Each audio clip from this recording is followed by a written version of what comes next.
દર્શક મિત્રો, આપ જોઈ રહ્યા છો ગુજરાતની એક એવી ચેનલ કે જે તમારા શહેરના પળે પળના સમાચારો તમારા સુધી પહોંચાડે છે. સ્વાગત છે આપનું A1 અભિક્રાઇમ ન્યૂઝમાં.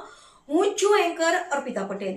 રાધનપુર નગરપાલિકાના વોર્ડ નંબર 1માં સુખપુરા વિસ્તાર ખાતે બનેલા નવા સીસી રોડમાં વ્યાપક ભ્રષ્ટાચારના આક્ષેપો, વિપક્ષી નેતા તેમજ સ્થાનિક રહીશોમાં રોષ.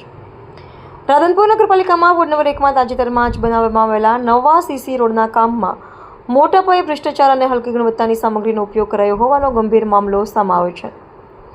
નગરસેવક જયાબેન ઠાકોરે વિડીયો વાયરલ કરી આક્ષેપ કર્યો છે કે કોન્ટ્રાક્ટર અને જવાબદાર અધિકારીઓની મિલીભગતને કારણે પ્રજાના ટેક્સના નાણાંનો સરેઆમ દુરુપયોગ થયો છે. મુખ્ય મુદ્દાઓ અને આક્ષેપો: હલકી ગુણવત્તાનું મટીરીયલ. નગરસેવકના જણાવ્યા અનુસાર રોડ બનાવવામાં સિમેન્ટ અને રેતીનું પ્રમાણ જાળવવામાં આવ્યું નથી. રોડનું કામ હજુ પૂરું પણ નથી થયું અને તિરાડો સિમેન્ટના પોપડા ઉખડવા લાગ્યા છે. સાથે પ્લાસ્ટિકનો મોટા પાયે ઉપયોગ કર્યાનો આક્ષેપ કરવામાં આવ્યો છે કે ગણતરીના દિવસોમાં જ રોડ પરથી રેતી કપચી ઉખડવા લાગી છે અને જગ્યાએ જગ્યાએ તિરાડો અને ભૂવાઓ પડી રહ્યા છે. રોડ બનાવવા માટેના સરકારી માપદંડો અને ગાઈડલાઇન્સને નેવે મૂકીને કામ કરવામાં આવ્યું છે. રોડની જે જાડાઈ હોવી જોઈએ તેના કરતાં ઘણી ઓછી રાખવામાં આવી છે.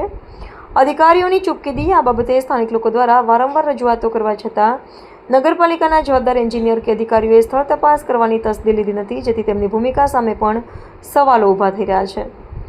નગરસેવક અને સ્થાનિક જનતાની માંગણીઓ: આ સીસી રોડના કામની કોઈ સ્વતંત્ર અને ઉચ્ચ સ્તરીય એજન્સી દ્વારા તટસ્થ તપાસ કરવામાં આવે, નબળું કામ કરનાર કોન્ટ્રાક્ટરને બ્લેકલિસ્ટ કરવામાં આવે અને બેદરકારી અધિકારીઓ સામે કડક કાયદાકીય પગલાં લેવાય.